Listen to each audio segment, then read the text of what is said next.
खबरें विस्तार से। सांसदों के निलंबन का मामला अब सदन से उठकर सड़क पर आ गया। विपक्षी नेता सड़क पर उतरे, सरकार पर लोकतंत्र की हत्या का आरोप लगाया। वहीं सरकार ने साफ बोल दिया, सॉरी बोलो, सदन में आओ।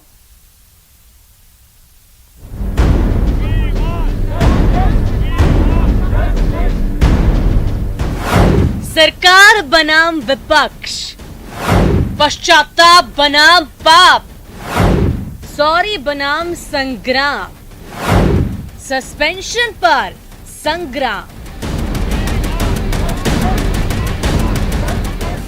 राज्यसभा के 12 सांसदों के सस्पेंशन का मामला सुलझता नहीं दिख रहा है। विपक्ष सदन से बाहर निलंबन वापसी की मांग पर अड़ा है और सरकार का साफ कहना है कि सॉरी ही वापसी का सीधा रास्ता है। सरकार के ऊपर हम सवाल उठाना चाहें, सरकार सवाल उठाने नहीं देती। 3-4 ऐसे मुद्दे हैं जो सरकार मतलब नाम तक लेने नहीं देती, तो ये सही तरीका नहीं है। मेरे समझ में तो बाहर है। वो दोपहर में पार्टिसिपेट करते हैं और नेक्स्ट डे सुबह आके वो डिसरप्ट करते हैं, और कई दिन सुबह पार्टिसिपेट करते हैं, दोपहर में डिसरप्ट करते हैं। तो मुझे तो समझ में नहीं आ रहा है, लोगों को भी समझ में नहीं आ रहा है ऐसे क्यों कर रहे हैं। हमने बार बार अपील किया है, आप पश्चाताप करके अंदर आइए। सांसदों का निलंबन रद्द करने की मांग को लेकर विपक्ष लगातार प्रदर्शन कर रहा है। संसद परिसर में धरने के साथ विपक्ष के कई सांसदों ने संसद से विजय चौक तक मार्च भी निकाली, लेकिन सरकार का रुख साफ है कि मार्च से नहीं, माफी से हल निकलेगा।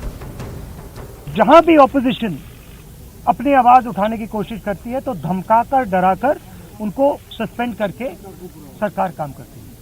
ये लोकतंत्र की हत्या है। पार्लियामेंट हाउस में डिस्कशन होना चाहिए, सब मुद्दों पर डिस्कशन होना चाहिए। वो तो मार्च, उनको ऑलरेडी मार्चिंग ऑर्डर ने लोगों ने 2 बार दिया है और तीसरी बार भी देने वाला है। अगर ऐसे करते तो पूरा जीरो कर देंगे लोग।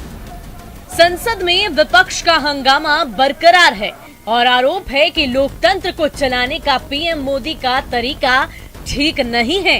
इसके लिए सरकार को ट्यूशन लेनी चाहिए। प्रधानमंत्री जी हाउस में नहीं आते हैं, कितने दिन से नहीं आए? 13 दिन हो गए प्रधानमंत्री हाउस में नहीं आते हैं, एक दिन आते नहीं है। ये कोई तरीका नहीं है लोकतंत्र को चलाने का। राहुल गांधी जी, अपने अंदर झांक लो, आपको समझ आएगा कि आपके अंदर क्या क्या कमियां हैं और क्या क्या आपको करना चाहिए, ट्यूशन क्या लेना चाहिए। उससे कांग्रेस का भी भला होएगा और आपका और आपके परिवार का भी भला होएगा। संसद का शीतकालीन सत्र 23 दिसंबर तक चलने वाला है, लेकिन कामकाज के कई घंटे अब तक विपक्ष के हंगामे की भेंट चढ़ चुके हैं, जिसे लेकर सरकार और विपक्ष एक दूसरे को कोस रहे हैं और हमलावर हैं। Bureau report, news 18 network.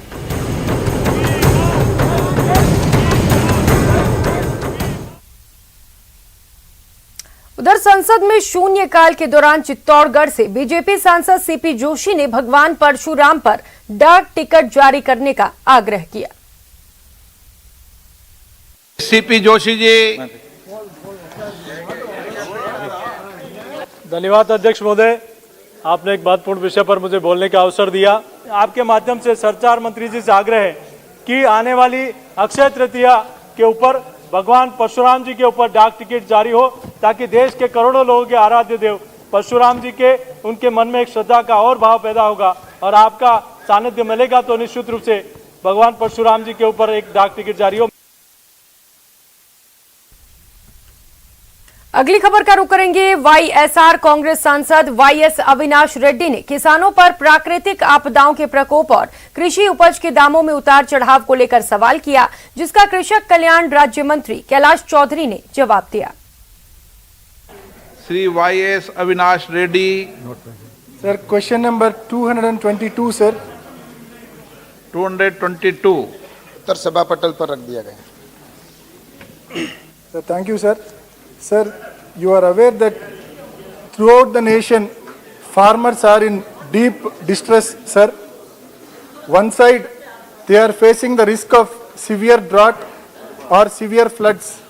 On the other side, they are facing the risk of increased input costs, uncertain markets, uncertain minimum support prices, and declining returns. All these making agriculture highly unsustainable financially for farmers, sir. माननीय अध्यक्ष महोदय जी, माननीय सदस्य ने जो प्रश्न पूछा है, इसमें कई विषय एक साथ इन्होंने पूछने की कोशिश की है। एमएसपी का विषय रखा है, लागत में सुधार।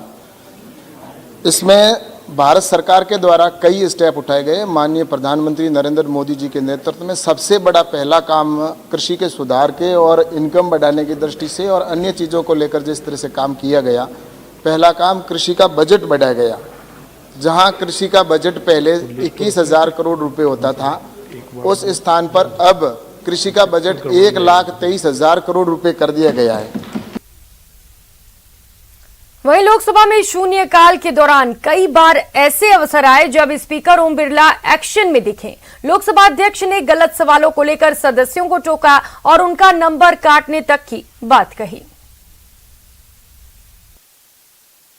ऐसे तो आपने सप्लीमेंट्री पूछ लिए पहले में, सर आप सीधे प्रश्न पूछोगे अब?